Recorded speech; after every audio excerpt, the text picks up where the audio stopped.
এর আশীর্বাদ মাথায় নিয়ে শুরু করতে চলছি আজকের এপিসোড নাম্বার 34। আজ আমার আলোচনার বিষয়বস্তু অত্যন্ত সুগভীর। মরিতে চাহি না আমি, সুন্দর ভুবনে বাঁচিবারে চাই। ঠিক তাই, আপনাকে যদি এখন আমি 1 কোটি টাকা হাতে দিয়ে বলি আপনাকে এখনই মৃত্যুবরণ করতে হবে, বলুন এই চ্যালেঞ্জ কি আমরা কেউ নিতে পারি? না, পারি না। কারণ জীবন অনেক বড়, দুঃখের মধ্য দিয়ে যেতে যেতে তাই বারে বারে টের পাই জীবন কত মধুর, কত সুন্দর। এ কথা উপলব্ধি করলে কি সুন্দর ভাব ফুটে ওঠে মনের মধ্যে। একটা প্রবাদ আছে যে ম্যান ইজ মর্টাল, অর্থাৎ মানুষ মরণশীল। শুধু মানুষ নয়, আমি নয় বা আমরা নয়, পৃথিবীতে যত প্রাণ আছে তাদের প্রত্যেকেরই একটাই সুনিশ্চিত, সেটা হলো মৃত্যু। আজকে সেই বিষয় নিয়ে আলোচনা করব। আজকের বিষয়বস্তু হচ্ছে সানস্ট্রোক বা হিট স্ট্রোক।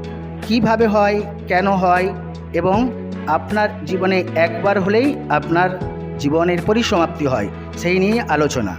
তাই আমরা প্রথমেই জানব হিট স্ট্রোক কী। গরমের দিনে এটি একটি মারাত্মক স্বাস্থ্যগত সমস্যার নাম হিট স্ট্রোক। শরীরের তাপমাত্রা 105 ডিগ্রি ফারেনহাইট ছাড়িয়ে গেলে তাকে হিট স্ট্রোক বলে। এখন প্রশ্ন হলো, হিট স্ট্রোক কাদের বেশি হয়? প্রচণ্ড গরমে ও আর্দ্রতায় যে কারো হিট স্ট্রোক হতে পারে, তবে কিছু কিছু ক্ষেত্রে হিট স্ট্রোকের সম্ভাবনা বেড়ে যায়। যেমন শিশু ও বৃদ্ধদের চাপ নিয়ন্ত্রণ ক্ষমতা কম থাকায় হিট স্ট্রোকের সম্ভাবনা বেড়ে যায়।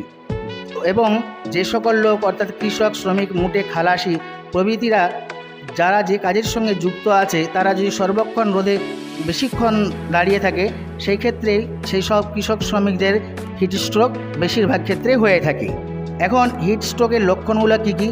শরীরের তাপমাত্রা দ্রুত এবং 105 ডিগ্রি ফারেনহাইট ছাড়িয়ে যায়। ঘাম বন্ধ হয়ে যেতে পারে, ত্বক সূক্ষ্ম লালচে হয়ে যেতে পারে, নিঃশ্বাস দ্রুত হতে পারে, নাড়ির স্পন্দন ক্ষীণ ও দ্রুত হয়, রক্তচাপ কমে যায়, খিঁচুনি, মাথা ঝিমঝিম করা, অস্বাভাবিক আচরণ, হ্যালুসিনেশন, অসংলনতা ইত্যাদি। প্রস্রাবের পরিমাণ কমে যায়, রোগী শোকেও চলে যায়, এমনকি অজ্ঞান হয়ে যেতে পারে। হিট স্ট্রোক থেকে বাঁচায় কতগুলি ঘরোয়া উপায় আমি আপনাদের সামনে উপস্থাপন করছি। প্রথমত, বেশি করে জল পান করুন। যেহেতু জল শূন্যতা থেকে হিট স্ট্রোক হয়, তাই গরমের দেহ থেকে বেরিয়ে যাওয়া জলের শূন্যতা পূরণে প্রচুর পরিমাণে জল পান করতে হবে। দ্বিতীয়ত, গরমে আঁটোসাঁটো পোশাক পরে শরীরকে রেহাই দিন। তীব্র গরমে হালকা রঙের ঢিলেঢালা সুতি কাপড়ের পোশাক বেছে নিন। নরম কাপড়ের অন্তর্বাস অবশ্যই ব্যবহার করুন। জাঙ্ক ফুড বা একেবারেই নয়।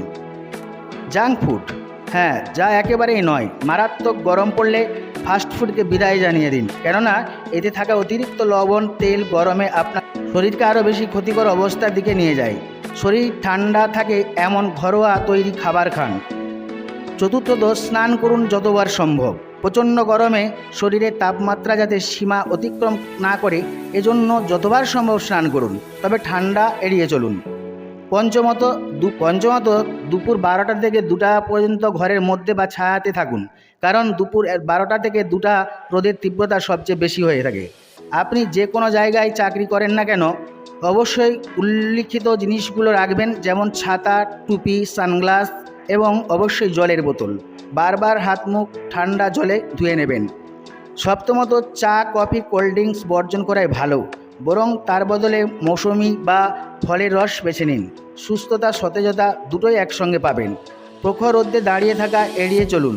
কাজের তাগিদে যদিও রোদে নামতে হয়, তবুও মাঝে মাঝে ছায়াতে থাকতে হবে।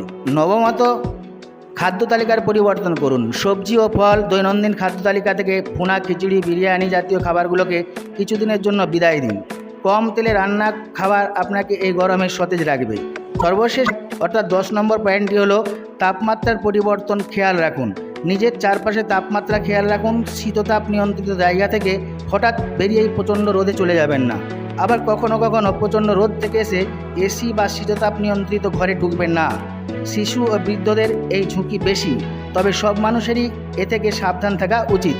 আজ এখানে শেষ করলাম। আগামী এপিসোড আপনাদেরকে জানিয়ে দেবো। অবশ্যই আপনি সাবস্ক্রাইব করবেন, ভালো লাগলে আপনি লাইক করবেন এবং পাশে থাকা বেল আইকনটি প্রেস করবেন। যদি ভালো লাগে অবশ্যই কমেন্টও করতে পারেন।